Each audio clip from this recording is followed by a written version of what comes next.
সমুদ্রতটে অবস্থানকারী এমন এক মন্দির যেখানে ভগবানের সমস্ত নিয়মাবলী যেন নিষ্ক্রিয় হয়ে যায়।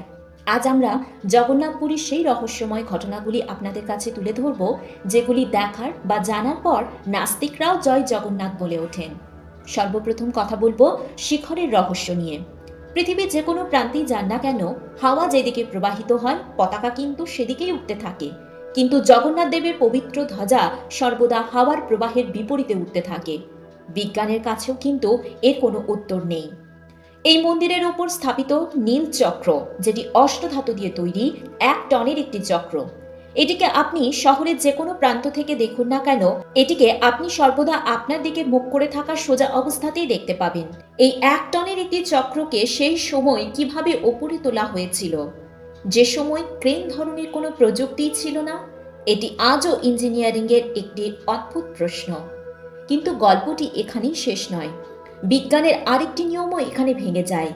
দিনের যে কোনো সময়ে সূর্য যেখানেই অবস্থান করুক না কেন, এই বিশাল মন্দিরের মুখ্য গম্বুজের ছায়া মাটিতে কখনো নজরে পড়ে না। এটি পৃথিবীর একমাত্র এমন একটি স্থাপত্য যার কোনো ছায়া পড়ে না। এবার কথা বলবো সেই বিষয়টি সম্বন্ধে যেটি সবাইকে অবাক করে দেয়, যার নাম নবকলেবর। প্রতি 19 বছর পর ভগবানের প্রতিমাটি পরিবর্তন করা হয়ে থাকে, কিন্তু সেই সময় মন্দির সম্পূর্ণ অন্ধকার করে দেওয়া হয়। সম্পূর্ণ শহরের বৈদ্যুতিক সংযোগ বিচ্ছিন্ন করে দেওয়া হয় এবং মন্দিরের চারিপাশে কড়া প্রহরী উপস্থিত থাকেন। পূজারীর চোখে পট্টি ও হাতে মোটা আস্তরণ দেওয়া হয়। সেই সময় পুরনো মূর্তি থেকে ব্রহ্ম পদার্থ বের করে নতুন মূর্তিতে রাখা হয়। বলা হয়ে থাকে এই বস্তুটি এতটাই শক্তিশালী যে যদি কেউ এটিকে দর্শন করে তাহলে তার প্রাণহানিও হতে পারে। অনেকেই বিশ্বাস করেন যে সেটি স্বয়ং ভগবান শ্রীকৃষ্ণের জীবন্ত হৃৎপিণ্ড। এবার শুনুন দিব্য পাকশালার গল্প। এটি পৃথিবীর সবথেকে বড় রন্ধনশালা। এখানে খাবার তৈরি করা হয় 7টি মাটির পাত্র একটির ওপর একটি রেখে, এবং সবথেকে আশ্চর্যের বিষয় হলো এই 7টি পাত্রের মধ্যে সবথেকে ওপরে থাকা পাত্রটির খাবার সর্বপ্রথম তৈরি হয়, এবং লক্ষ লক্ষ মানুষের সমাগম হলেও এখানকার প্রসাদে কিন্তু কোনো ঘাটতি কখনো হয় না।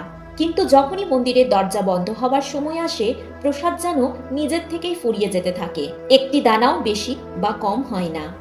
সিংহদুয়ারের মধ্যে পা রাখা মাত্রই সমুদ্রের আওয়াজ সম্পূর্ণ মুছে যায়। মনে হয় আপনি যেন কোনো অন্য জগতে প্রবেশ করেছেন। এগুলো সবই কি কাকতালীয় হতে পারে, নাকি এর পেছনে রয়েছে কোনো ঈশ্বরীয় শক্তি? এই রহস্যময় গল্পটি আপনাদের কেমন লাগলো তা আমাদের কমেন্ট করে অবশ্যই জানাবেন। ভিডিওটি ভালো লেগে থাকলে একটি লাইক শেয়ার করবেন। ভিডিওটি দেখার জন্য আপনাদেরকে অসংখ্য ধন্যবাদ। নমস্কার।